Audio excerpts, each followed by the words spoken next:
Hello everybody, Phil Snyder, GunClassUtah.com. Hey, got another great video for you today. What is it today? October the 20th. It's a beautiful Sunday outside in Salt Lake City, Utah. We've got the fall colors coming out in the mountains. Beautiful drive up there. Highly recommend you take a drive in our mountains if you're not from here and you're visiting. Absolutely, hands down, the most beautiful time to visit Utah. We have the 4 seasons here. You get all the fall colors. Anyway, just got back from shooting. Always nice if you have an option of going up in the mountains while you're having that beautiful fall drive and actually taking your gun or guns with you to target practice. So that's what we're going to talk about today. A lot of people that take the concealed carry class really struggle with how they are going to carry. And fall is the greatest, hands down, the greatest time of the year to start experimenting with concealed carry. Because when you have fall and you have long shirts on and hoodies and jackets and coats and things like that, you really give yourself a lot more options than you do in the summertime. Perfect time of the year. The weather's dipping a little bit in the temperatures. You got those extra layers of clothing on to hide things, guns, and so that's what we're going to talk about. So I'm going to step back a little bit on this video so you can see my whole body. Stepping out a little ways here. And I have more than one gun concealed on my body. Hopefully you can see everything all the way around me. Can anybody see a gun printing on me? That's the first thing you want to do when you start to conceal carry. When you try your gun on, you want to look in the mirror and you want to see if you can see that gun imprinting through your clothing. That's called the print. Okay. Okay. So, what are some ways we conceal carry?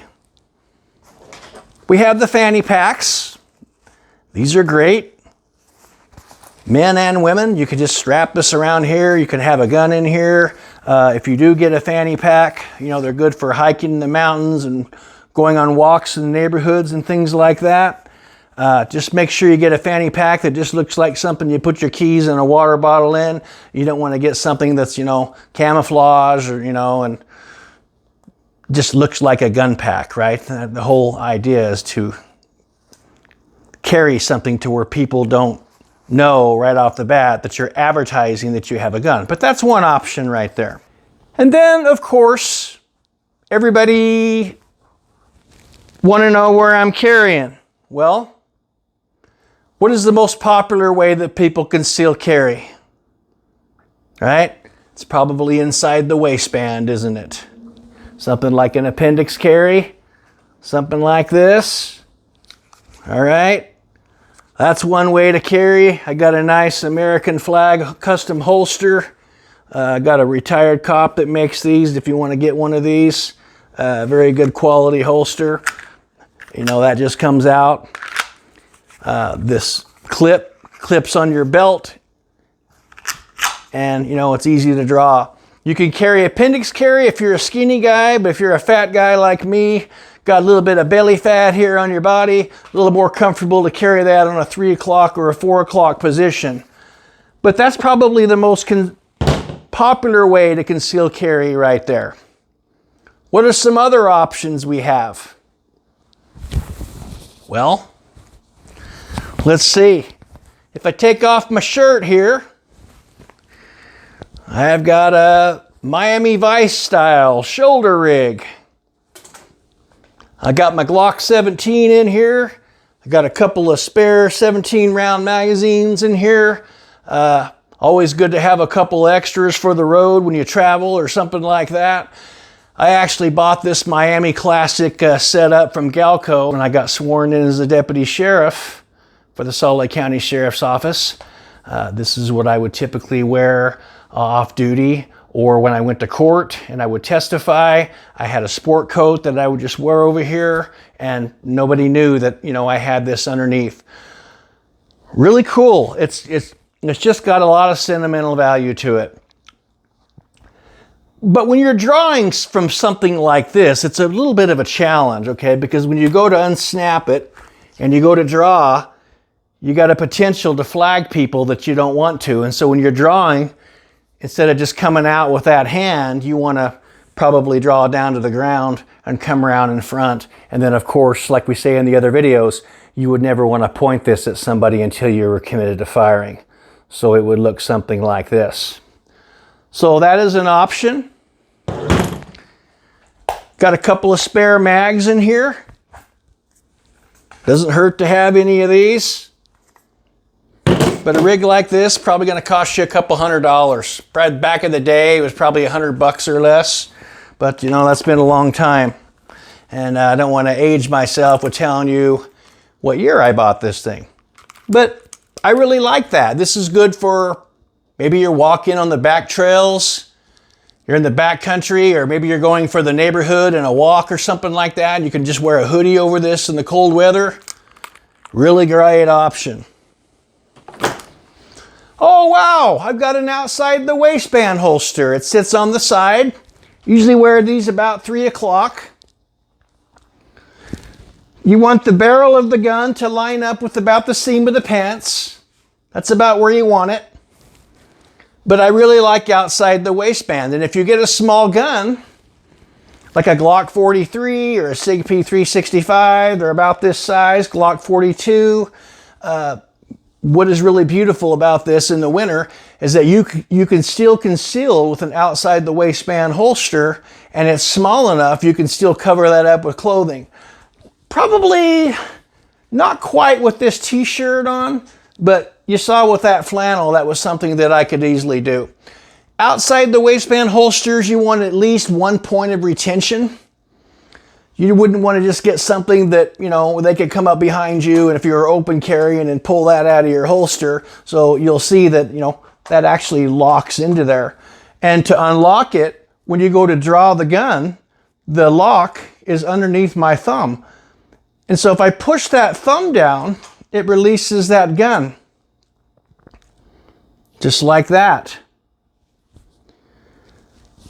Pretty good. You want to be mindful of when you're going back into the holster. Number one, your finger's not on the trigger. And when you're coming into your holster, you just want to put that right in there. You wouldn't want to point that at your body trying to get that in. Safariland makes this. They're probably about $50, something like that. Really good outside the waistband holster. So you can see there's a very good number of ways to carry. Oh my gosh, I didn't get rid of all my guns. I'm not even finished yet. Where else could I be hiding a gun? Wow, how about in the ankle? As a young sheriff's deputy, I bought this Galco ankle holster. It's got a thumb brake snap that holds it in place. You wrap this on the support leg, support side, not the side that you pull the trigger with, but the support side. So if this is my trigger hand over here, it goes on the other side. Another really good option. I used to carry this as a backup as a deputy sheriff. Back in the rookie days, I would carry that in my ankle. Little Glock 26. By leash, you've got a pocket holster. Again, if you get a Glock 42, Glock 43, something like that, you got an option of having something like this in a pocket. I really like pocket draw because, you know, if you need your gun and you're in a dangerous situation and you're maybe confronted by a violent person on the street, I'm ready to draw and I'm not signaling that I have a gun that I'm reaching for. It just looks like I'm relaxed with my hands in my pocket. But I can just draw that gun out that fast and that holster stays in the pocket. It drags on the lining of that pocket. And you saw how quickly I could draw with a surprise on that.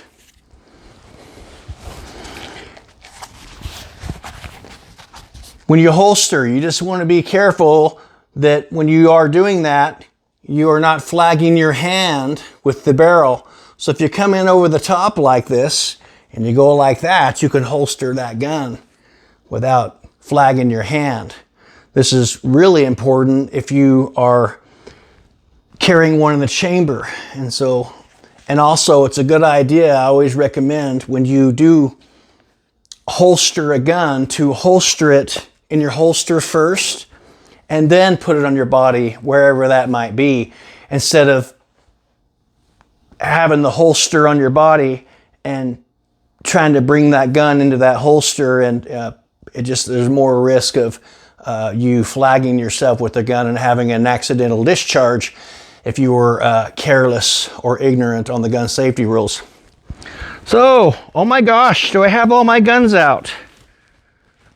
Oh, I believe so. However, I also recommend that you carry 1 or 2 extra magazines with your concealed carry. Okay, this right here is a magazine carrier that this cop makes that's retired, I told you about. It's got the quick clips that remove from the belt loop, and you can put a couple of spare magazines in that right there. You never know. You never know when you need to reload. You never know when your spring might go bad in a magazine that you've got, especially when you travel. Really prudent to carry yourself a conceal magazine holder that holds 1 or 2. So, I hope you enjoyed the video. The only other holster that there would be, and this would be something that law enforcement and security carries. This is a double retention. It's got that lock that we talked about earlier on the other one, but it also has this hood. And so when you go to draw, you have to push that hood down forward with your thumb, and then you pull that out of the holster with that lock under the thumb, and then that comes out. When we do outdoor range classes at the gun range, we're drawing out of the holster. This is something that I recommend that you get. If you're open carrying, really good holster. Like I said, police and security carry this. Really tough for somebody to get that gun out of your holster. Not impossible, but if they didn't know how the thing operated, it'd buy you some time to get that dangerous hand off of your weapon if you needed to do that. Anyway, it's fall. No matter where you're at, please use this time to experiment with how to conceal or open carry. You got a lot of options. Thanks for watching.